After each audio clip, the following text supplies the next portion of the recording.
E aí, pessoal, tudo bem? Bom, a seleção espanhola sub-21 convocou o Ansu Fati, atacante do Barcelona, nascido em Guiné-Bissau, mas que defende o Barcelona desde as categorias de base, para sua equipe, né? Então, o Ansu Fati faria o jogo sub-21 como espanhol. Ele tem cidadania espanhola, ele pode fazer isso tudo. Mas já criou uma situação que, novamente, um jogador nascido em um país convocado para defender outro país, ainda como um garoto mal saído das categorias de base. E até tem um outro caso aí que uma especulação de que a seleção italiana já estaria interessada na situação do Gabriel Martinelli, atacante revelado pelo Ituano, que foi vendido para o Arsenal e já chegou muito bem no Arsenal, fazendo vários gols, que pelo nome Martinelli já dá para perceber que é descendente de italiano, e os italianos estariam interessados até na situação do Martinelli para eventualmente defender a seleção italiana. Legalmente não há nada errado com essas situações, tá? O Ansu Fati mora há muito tempo na Espanha, ganhou recebeu cidadania espanhola, tudo. O Martinelli, imagino que tenha direito à cidadania italiana pela origem da família dele, então não há problema nenhum, nem é aqueles casos de jogador que está forjando passaporte, essas coisas. Não, então estamos tratando em questões legais. Mas seleções europeias, seleções importantes, independentemente do país, no caso europeias, convocar um jogador muito novo para garantir que ele será um jogador dela aí durante toda a sua carreira, até porque já tem gente achando que o Ansu Fati vai ser convocado para a seleção espanhola principal a qualquer momento. Mostra que há uma certa necessidade da FIFA pensar um pouco mais nas suas regras de nacionalidade dos jogadores e até quando ele pode mudar de país, né? Antigamente não existia regra nenhuma, bastava o jogador ser elegível para a seleção de um país que ele jogava na seleção do país, e daí cada país tinha suas regras, né? Normalmente era ser cidadão daquele país, né? Ter um passaporte, ter uma identidade daquele país, mas nem sempre era assim. Na Copa de 1950, por exemplo, aí os Estados Unidos ganharam da Inglaterra por 1-0, gol do haitiano Joe Gaetjens. O Gaetjens, ele não era cidadão americano, ele vivia nos Estados Unidos e ele havia feito um pedido de cidadania americana. Só por fazer o pedido de cidadania americana, pelas regras da Federação Americana de Futebol, na época, ele já era elegível para a seleção americana, ele já poderia ser convocado para a seleção americana. A FIFA aceitava, ele foi convocado, jogou a Copa de 50, fez um gol histórico contra a Inglaterra, né, que é considerada a maior zebra da história das Copas. E 3 anos depois, em 1953, ele defendeu a seleção do Haiti nas eliminatórias para a Copa de 54 contra o México. O Haiti não conseguiu. E isso continua sendo assim, bastava o jogador ser cidadania. Então tem vários jogadores, teve um brasileiro e vários uruguaios e argentinos defendendo a seleção da Itália nos anos 30. A seleção espanhola na Copa de 62 tinha o Puskás. O Puskás, o húngaro, jogou na seleção espanhola na Copa de 62. O Di Stéfano chegou a fazer parte da seleção espanhola naquele período também, ele que nasceu na Argentina. O Kubala, jogador húngaro, que também havia defendido a Tchecoslováquia, também defendeu a Espanha. Então, assim, era uma confusão ali, todo mundo podia defender o país sem muitos empecilhos. Mas aí foi criada uma regra que você tinha que ter cidadania e, principalmente, você não podia ter defendido nenhuma outra seleção na sua vida profissional. Então o jogador jogava na categoria de base de um país, não podia mais defender outro país. E daí aconteceu o caso até o Navarro Montoya, goleiro colombiano que fez carreira na Argentina, foi goleiro histórico do Boca Juniors nos anos 80 e 90, não pôde defender a seleção argentina porque ele tinha jogado pela seleção da Colômbia na categoria de base. Houve casos assim. E a FIFA flexibilizou essa regra, eu acho que corretamente. A FIFA permite que o jogador mude. O jogador pode ter defendido a seleção sub-20 de um país, mas pode jogar pela principal de outro país. Tá? Mas eu acho que já é o caso de flexibilizar um pouco mais. Por que eu acho isso? Porque alguns países já começaram a fazer uma certa mutreta ali para reservar o jogador para todo sempre como um jogador daquele país, uma coisa que tem sido danosa aos jogadores. A questão não é mais uma seleção se reforçar indevidamente ou não, mas os jogadores estarem sendo prejudicados, né? Um caso muito clássico envolve também o Barcelona de alguma forma e a Espanha, que é o Munir, atacante que surgiu no Barcelona de origem marroquina. Ele pintou bem no Barcelona, fez alguns gols, talvez você se lembre disso, faz uns anos, não faz muito tempo.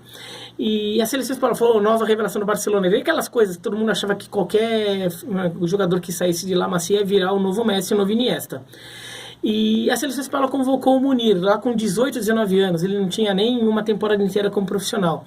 A seleção espanhola convocou, ele era um moleque de 18 anos, é óbvio que está todo empolgadão e aceitou. E a seleção espanhola, no final das contas, mostrou que não tinha real projeto para ele. Assim, ele não era um jogador que realmente estava muito no radar, não havia muita perspectiva, ele não voltou a ser chamado. Ele também não explodiu como jogador, não se tornou um jogador que talvez ele imaginasse, o Barcelona imaginasse que ele se tornaria. Mas ele nunca mais pôde defender a seleção de Marrocos. Ele até faz o pedido para tentar reverter isso e defender Marrocos na Copa de 2018, mas não deixam. E no final das contas, ele vai ficar para todo sempre na carreira dele como um jogador espanhol, sendo que ele não tem capacidade técnica, qualidade suficiente para ser um jogador da seleção espanhola, e ele teria para ser um jogador de Marrocos. E talvez até fosse uma escolha natural dele. Vários jogadores de origem africana que surgem na base de seleções europeias decidem defender a seleção africana, né? E isso é muito comum no caso de franceses de origem argelina, marfinense, camaronesa, marroquina, que essas seleções são cheias de jogadores nascidos na França. Mas o caso do Munir, ele foi na empolgação, a seleção espanhola era a melhor do mundo na época, tá? Ele aceitou e no final das contas ele ficou com a carreira internacional dele, a carreira por seleções, presa para sempre. E isso acaba sendo muito ruim. O Ansu Fati realmente parece ser um jogador acima da média, não é só um jogador que a seleção espanhola só está querendo marcá-lo, mas não é de se descartar que de repente a seleção espanhola só queira convocá-lo logo para ter certeza que ele vai virar espanhol. Ele nunca mais vai poder defender Guiné-Bissau, por exemplo. E daí ele acaba saindo dos planos pelo motivo que seja, e nunca mais vai poder defender a seleção do seu país. E o mesmo vale eventualmente para o Martinelli, que a Itália deve estar querendo marcar o Martinelli logo, né, carimbar o Martinelli como italiano, para ele nunca poder defender a seleção brasileira. E são jogadores muito novos, a gente está falando de jogador de 18, 19 anos. Um jogador consagrado, um jogador lá já com carreira andada, 25, 26 anos, tudo bem. É outra situação, porque ele já teve muito tempo de carreira na vida dele, e se a seleção de um dos países dele não convocou, talvez não vá convocar mesmo. Então, então ele pode ir para outro país, não tem problema. Caso, sei lá, do Thiago Motta, que defende a seleção olímpica do Brasil, mas depois foi defender a seleção italiana. O Jorginho, meia do Chelsea, que agora defende a seleção italiana também. Então, o Brasil teve todas as oportunidades do mundo de convocar, o Jorginho nunca convocou. Então, ali tudo bem, acho que é compreensível. O que eu acho que seria mais justo? Em vez de estabelecer o limite para sub-21, fazer com que o jogador pudesse atuar até 23 anos. 23 anos, se ele defender uma seleção até aos 23 anos, ele pode mudar depois. Mas fazer um limite também, para também não virar 23 anos ele sai mudando também. Não, 23 anos e pelo menos um jogo em uma fase final de competição continental ou nacional ou mundial, por exemplo, uma Eurocopa, uma Copa América, uma Copa Africana ou uma Copa do Mundo. Se fizer um jogo, se ele for convocado para a seleção num torneio desse, já não pode mais mudar. Ou se ele fizer 5 jogos de eliminatórias. Então, daí seja eliminatórias para torneio continental ou para a Copa do Mundo. Então, ele pode mudar até 23 anos, desde que ele nunca tenha jogado nunca tenha sido convocado para uma grande competição, uma fase final de competição, ou tenha no máximo 5 jogos de eliminatórias. Tá. Por que isso? A FIFA determinou que jogos oficiais não contavam mais, jogos amistosos não contavam mais. Então, um jogador que fez um amistoso, tipo Diego Costa, fez um amistoso pelo Brasil, mas então ele podia jogar pela seleção espanhola, e ele se naturalizou italiano. Se naturalizou espanhol, né? Então, amistoso não contou mais. Tá, mas em alguns continentes, principalmente na Europa, jogos de eliminatórias são descartáveis. Você pode gastar uma convocação para eliminatórias para colocar esse jogador que você nunca vai usar, né? Então, por exemplo, se de repente numa data FIFA, uma seleção forte da Europa, lá, seja a Alemanha, a França, Inglaterra, Itália, tem naquela data FIFA, vai jogar contra Macedônia do Norte e contra Andorra, você pode jogar um time B, você pode convocar um jogador mais fraco. Você gastou a convocação, mas botou o cara num jogo oficial e ele nunca mais vai poder mudar de time. Então você tem que ter pelo menos 5 jogos desses. Porque daí, se você convocou o cara para 5 jogos de eliminatórias, é porque você realmente quer o cara. Você realmente acha que ele vai ser importante para você. Se você não usar ele mais no futuro, tudo bem, mas você realmente queria o cara. Você não tá querendo só carimbar o cara para ele nunca mais mudar de time.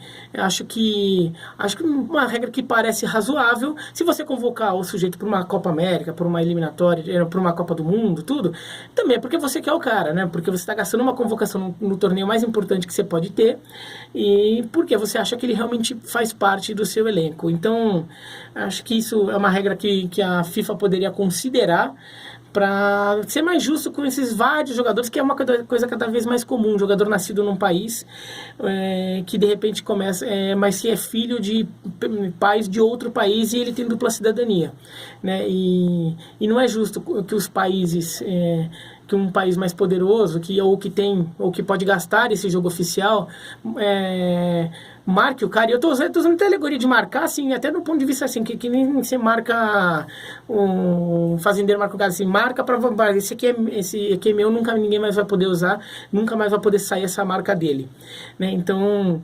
acho isso uma coisa que tá ficando mais comum e deveria ser considerado com mais força. O Brasil já fez isso, tá? Então, assim, não é só contra as seleções europeias, não. O Andrés Pereira, do Manchester United, defende a seleção brasileira, mas ele não nasceu no Brasil. Ele nasceu na Bélgica, ele é belga de pais brasileiros. E ele sempre quis defender a seleção brasileira, o sonho dele, tudo. Mas o Brasil convocou ele para a competição internacional e ele não pode mais defender a Bélgica. A Bélgica de hoje não precisa do Andrés Pereira. A Bélgica tem uma seleção muito forte no momento. Mas a Bélgica de 10 anos atrás, olha, o Andrés Pereira seria um jogador útil na seleção belga de 10 anos atrás. E o Brasil poderia ter marcado o Andrés Pereira e ele nunca mais poderia defender a Bélgica, a terra que ele cresceu, tudo. E talvez nem seja a seleção com que ele tenha mais sonhos de defender, talvez o sonho dele sempre tenha estado com o Brasil. Mas ele certamente tem um carinho pelo país em que ele nasceu, cresceu, e ele fala o idioma local e tudo. Então, assim, acho que o Brasil também faz isso. As seleções poderosas fazem isso, né? O Higuaín quase caiu nessa, né? O Higuaín nasceu na França. O pai dele é argentino, mas era jogador de futebol, jogava num clube francês, ele nasceu na França. O Raymond Domenech ficou sabendo que tinha um garoto de 17 anos pintando no River Plate, ele convocou o Higuaín para a seleção francesa, porque ele queria marcar o Higuaín. Ele queria que o Higuaín nunca mais pudesse jogar por outra seleção. A diferença é que o Higuaín sabia que ele era um jogador realmente promissor por uma grande seleção do mundo, que é a Argentina, então ele pôde dizer não para uma outra grande seleção do mundo, no caso a França. Mas são poucos jogadores que têm a condição de dizer não, ou tem entre suas duas opções, duas seleções tão fortes, então ele não vai se deixar deslumbrar por uma convocação de uma seleção, no caso europeia. Tá bom? Mas é isso, então. Escreve aqui embaixo o que vocês acham dessas coisas de jogador que nascido num país atuar em outro país. Dá um joinha se gostaram do vídeo, dá um se não gostaram. E se inscreva no canal, clica no sininho para receber as notificações, aquelas coisas lá, tá bom? Um abraço e até mais.